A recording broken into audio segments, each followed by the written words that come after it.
Hi, I'm Anna Henderson, business advocate for the Greater Georgia Light Chamber of Commerce. I'm here with the Truth Seeker Journal publisher, Milton Kirby. And our goal is to provide information to the business constituents and the community about who you are, what your plans are, and your initiative for DeKalb County. So, and I'm gonna have a couple of questions to ask you. Okay. So, here we are.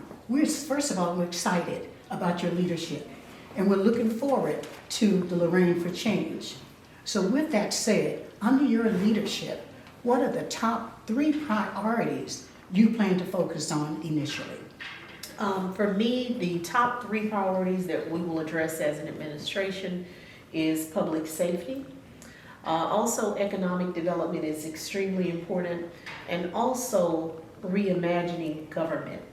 And when I say reimagining government, primarily government operations, because it is very important for us to master output and service delivery. Absolutely. I think for many people, they have not bought into the notion that government should be run in many ways like a corporate entity.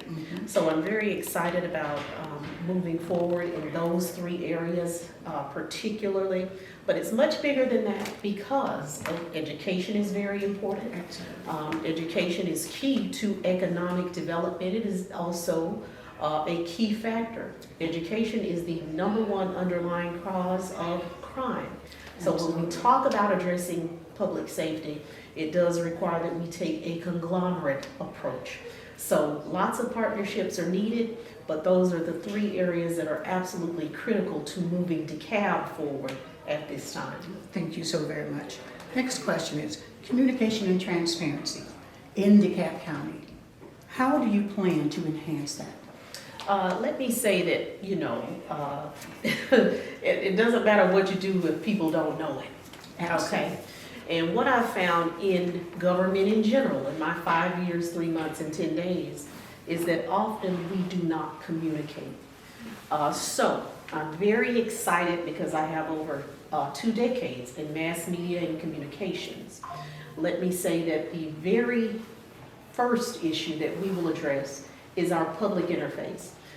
Everyone that's watching understands that, of course, the website is often the director of first impressions.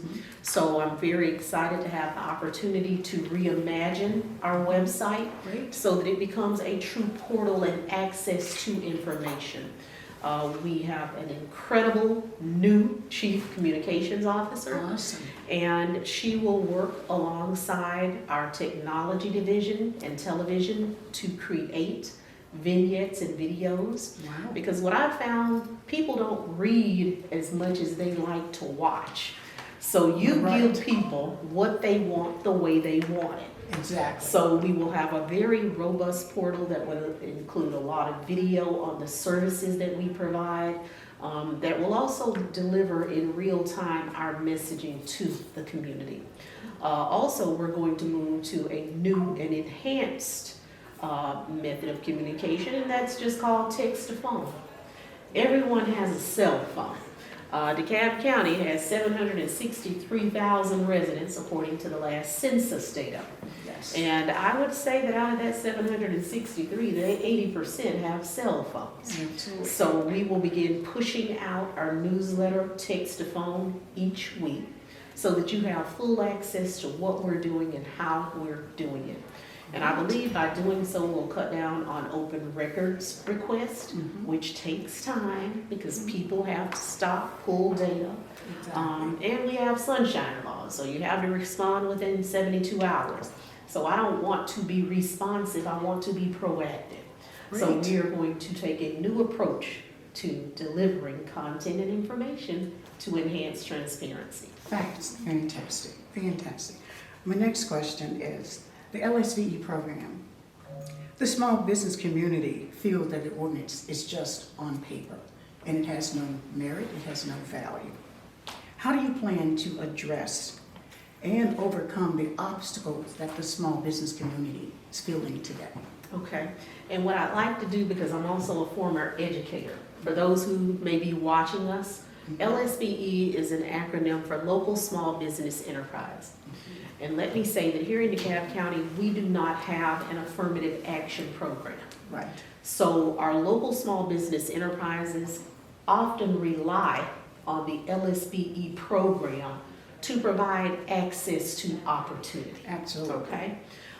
When you say that many feel that it is not, shall I say, for lack of better words, robust, I'm the first person to admit, as an elected official of the people, that a resolution is only as good as the paper it's written on unless there is an intent. Exactly. Okay? When it comes to our local small business enterprises, one of the things that I have been greatly concerned with as even a commissioner is the fact that often LSBs are brought in by primes, and they are given a percent of a contract. And in exchange, they receive points on the front end Right. towards the bid. Right. Well, once they receive the bid and receive those points, we do not rescind them. And currently, we do not track whether or not there is compliance of the percent that was granted to the LSBE. Exactly. Now, I have a problem with that, strictly because those LSBs are local small business enterprises working with a much larger corporation who has gained an inherent value from their presence on the proposal Right. and 100% benefit when Right. you may get nothing. Exactly. Well, let me be clear that as we move forward, I expect our primes to be honorable with our LSBEs. And, you know, this does require law, because as a commissioner, I spoke it, as a CEO, I want to enforce it. Right. When you do not deliver, there should be consequences, and you cannot continue to reap a benefit. Absolutely. Now, also let me say to LSBEs and small businesses, there is often power in unity, okay? Because I cannot legislate morality and decency, and I can't control all outcomes. Right. But I want LSBEs to come together more to increase their capacity, okay?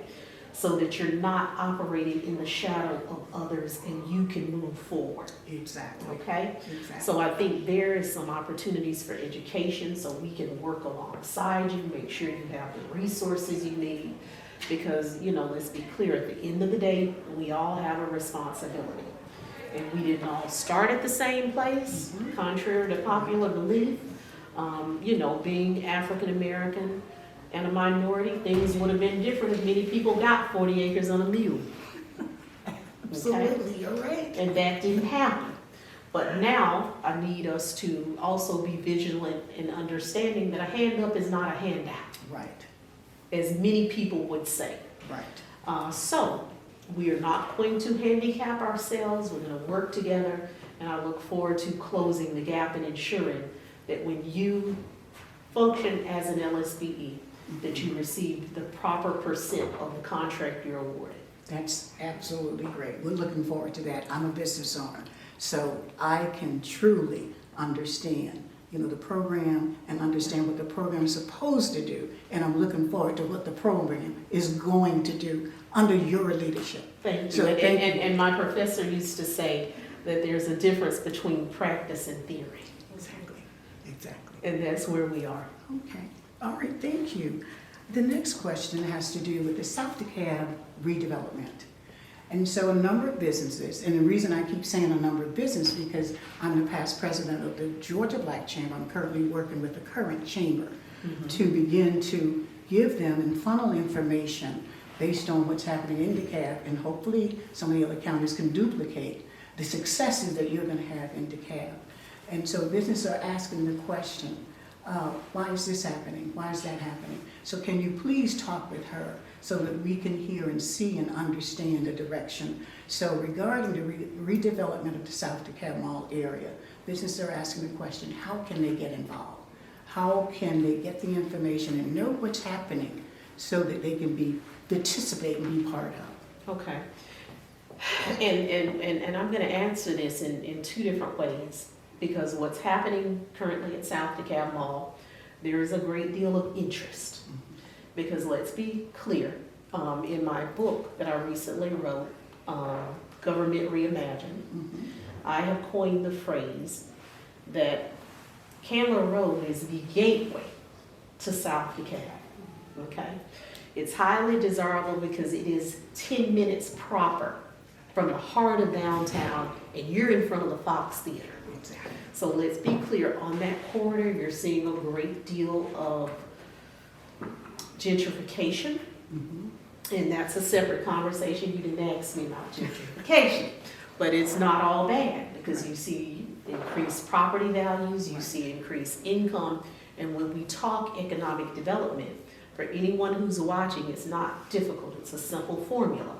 I don't care where you want to locate a business, if you have an address, there's really only two other things that any business will concern themselves with.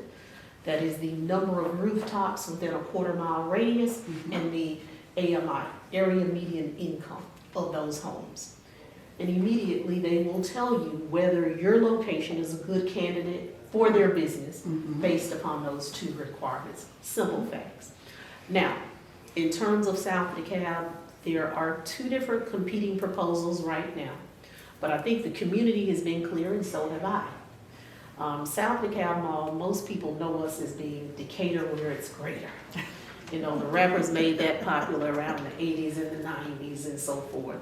But somewhere along the line, we lost our greatness. And I want to be very clear that the downturn that we saw is not anything that was unique to DeKalb. It happened across the United States in certain communities. Right. But as we seek to rebuild at this time, I'm not sure which of those proposals will move forward, but I've been very clear in saying that South DeKalb Mall needs to remain a commerce center because currently we have no economic anchor. And until that happens, you're not going to see major investments along that corridor. Now, one of the key questions here is what have you done to prepare it to become what you want? And I am the commissioner, or let me rephrase, the former commissioner, okay, who funded the studies necessary to create the opportunity zone as well as the tax allocation district. Now also, because I'm an educator, I don't want to talk and leave people behind. A TAD, tax allocation districts, those are self-taxing zones where a % of the revenue is set aside and invested strictly in that corridor, okay? And that's important in communities where there's an economic downturn because we need to revitalize. Right. Charity starts at home, then moves abroad. So put the money back where it came from. Also with the opportunity zone, those are on state and federal level areas where we need to have a concerted effort because there is a need for revitalization. Right.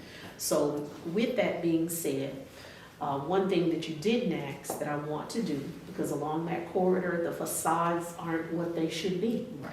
You can't redevelop this area and then you have decades of omissions and you have buildings that honestly are not where they should be. So I would like to create a fund so that small businesses can receive stipends to enhance their facades to improve the appearance. Now, a lot of these things, it's not just me, but I want to work through my new chief development officer to work with our local businesses to help them in a variety of ways, whether it's capital improvements that they need, whether it's enhanced or increased funding that they may need. Some honestly just need assistance with basic business. Right. So we can put them in a business incubator and prepare them to receive resources. So as we move forward, we will be very transparent when that time comes. Many people are very familiar with Lula Hills and what's happening now at North DeKalb Mall, where we've deconstructed and we're building a new shopping center that's in line with current market, that is very open, brings in nature, it's mixed use in terms of development, and that's where I would like to get South DeKalb Mall and the corridor. So that's what we'll be working towards. And we're going to be looking forward to it. And my final question to you is your role as a CEO What excites you about that role? What excites me about the role of being CEO is the opportunity to go down in history as the woman who rebuilt South and Central DeKalb. What excites me is the opportunity to show that it doesn't matter where you start, but where you end. Absolutely. What excites me is that I wasn't expected, nor was I invited. But in the words of Shirley Chisholm, if they don't invite you, then it doesn't matter if you enter through the door or the window. If you're not given a seat at the table, bring a folding chair. So I want to show people that it doesn't matter how you come. What matters is what you do when you have that opportunity at the table, even if you sit in a folding chair. Absolutely. Okay? So those are the things that excites me. Work excites me. I like seeing results. And I'm excited for the people of DeKalb because they took a chance on me and I was a long shot. But we're going to show you what a long shot can do. Okay? Congratulations Thank you. on the opportunity to serve 700 plus constituents in DeKalb. 763,000. Got it. Thank you. Thank you. Georgia Black Chamber of Commerce, I look forward to working with you, and I enlist all of you to come forward to help me rebuild South and Central DeKalb. We are open for business, and we look forward to seeing you. The Truth Seekers Journal. Thank you so much. You're welcome. You're here.